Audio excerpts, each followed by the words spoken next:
30वां सर्ग। श्री राम द्वारा विश्वामित्र के यज्ञ की रक्षा तथा राक्षसों का संहार।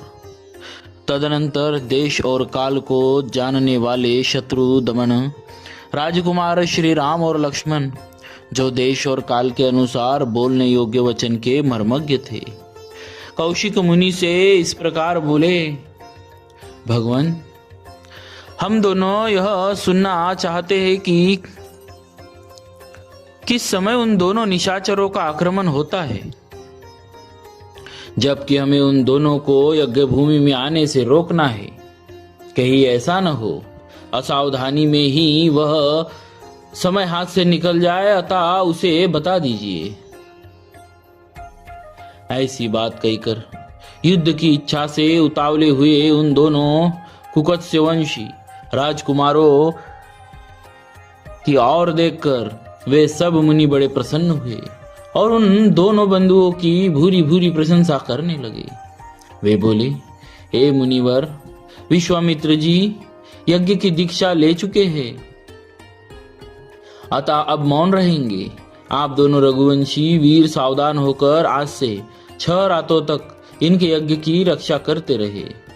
मुनियों का यह वचन सुनकर वे दोनों यशस्वी राजकुमार लगातार 6 दिन और 6 रात तक उस तपोवन की रक्षा करते रहे। इस बीच में उन्होंने नींद भी नहीं ली। शत्रुओं का दमन करने वाले वे परम धनुर्धर वीर सतत सावधान रहकर मुनिवर विश्वामित्र के पास खड़े हो उनकी और उनके यज्ञ की रक्षा में लगे रहे। इस प्रकार कुछ काल बीत जाने पर जब 6ठा दिन आया, तब श्री राम ने सुमित्रा कुमार लक्ष्मण से कहा, सुमित्रा नंदन, तुम अपने चित्त को एकाग्र करके सावधान हो जाओ। युद्ध की इच्छा से शीघ्रता करते हुए श्री राम इस प्रकार के ही रहते कि उपाध्याय, ब्रह्मा, पुरोहित, उपद्रष्टा तथा अन्यान्य ऋत्विजों से घिरी हुई यज्ञ की वेदी सहसा प्रज्वलित हो उठी। वेदी का यह जलना राक्षसों के आगमन का सूचक उत्पात था। इसके बाद कुश, चमस, त्रुक, समिधा और फूलों के ढेर से सुशोभित होने वाली विश्वामित्र तथा ऋत्विजों सहित जो यज्ञ की वेदी थी, उस पर आहवनीय अग्नि प्रज्वलित हुई। अग्नि का यह प्रज्वलन यज्ञ के उद्देश्य से हुआ था। फिर तो शास्त्रीय विधि के अनुसार वेद मंत्रों के उच्चारण पूर्वक उस यज्ञ का कार्य आरंभ हुआ। इसी समय आकाश में बड़े जोर का शब्द हुआ, जो बड़ा ही भयानक था। जैसे वर्षा काल में मेघों की घटा सारे आकाश को घेर कर छाई हुई दिखाई देती है, उसी प्रकार मारीच और सुबाहु नामक राक्षस सब और अपनी माया फैलाते हुए यज्ञ मंडप की ओर दौड़े आ रहे थे। उनके अनुचर भी साथ थे। उन भयंकर राक्षसों ने वहां आकर रक्त की धाराएं बरसाना आरंभ कर दिया। रक्त के उस प्रवाह से यज्ञ वेदी के आसपास की भूमि को भीगी हुई देख श्री रामचंद्र जी सहसा दौड़े और इधर उधर दृष्टि डालने पर उन्होंने उन राक्षसों को आकाश में स्थित देखा। मारीच और सुबाहु को सहसा आते देख कमल नयन श्री राम ने लक्ष्मण की ओर देखकर कहा, लक्ष्मण, वो देखो, मांस भक्षण करने वाले दुराचारी राक्षस आ पहुंचे। मैं मानवास्त्र से इन सब को उसी प्रकार मार भगाऊंगा जैसे वायु के वेग से बादल छिन्न भिन्न हो जाते हैं। मेरे इस कथन में तनिक भी संदेह नहीं है। ऐसे कायरों को मैं मारना नहीं चाहता। ऐसा कहकर वेगशाली श्री राम ने अपने धनुष पर परम उदार मानवास्त्र का संधान किया। वह अस्त्र अत्यंत तेजस्वी था। श्री राम ने बड़े रोष में भरकर मारीच की छाती में उस बाण का प्रहार किया। उस उत्तम मानवास्त्र का गहरा आघात लगने से मारीच पूरे 100 योजन की दूरी पर समुद्र के जल में जा गिरा।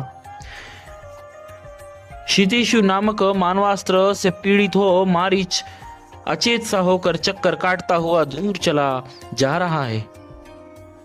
यह देख श्री राम ने लक्ष्मण से कहा, लक्ष्मण देखो, मनु के द्वारा प्रयुक्त क्षितेशु नामक मानवास्त्र इस राक्षस को मूर्छित करके दूर लिए जा रहा है। किंतु उसके प्राण नहीं ले जा रहा। अब यज्ञ में विघ्न डालने वाले इन दूसरे निर्दयी, दुराचारी, पापकर्मी एवं रक्तभोजी राक्षस को भी मार गिराता हूँ। लक्ष्मण से ऐसा कहकर रघुनंदन श्री राम ने अपने हाथ की फुर्ती दिखाते हुए से शीघ्र ही मानव महान आग्नेयास्त्र का संधान करके उसे सुबाहु की छाती पर चलाया। उसकी चोट लगते ही वह मरकर पृथ्वी पर गिर पड़ा। फिर महायशस्वी परम उदार रघुवीर ने वायवास्त्र लेकर शेष निशाचरों का भी संहार कर डाला और मुनियों को परम आनंद प्रदान किया। इस प्रकार रघुकुल नंदन श्री राम यज्ञ में विघ्न डालने वाले समस्त राक्षसों का वध करके वहां ऋषियों द्वारा उसी प्रकार सम्मानित हुए जैसे पूर्व काल में देवराज इंद्र असुरों पर विजय पाकर महर्षियों द्वारा पूजित हुए थे।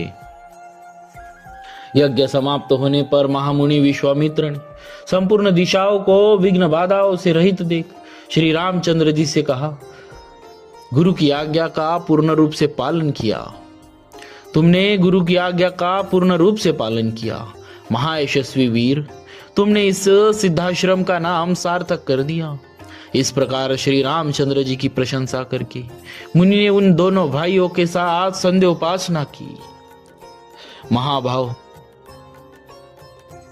इस प्रकार श्री वाल्मीकि निर्मित आर्ष रामायण आदि काव्य के बालकांड में 30वां सर्ग पूरा हुआ। बोलिए श्री सीताराम जी महाराज की जय। भक्तवत्सल भगवान की जय।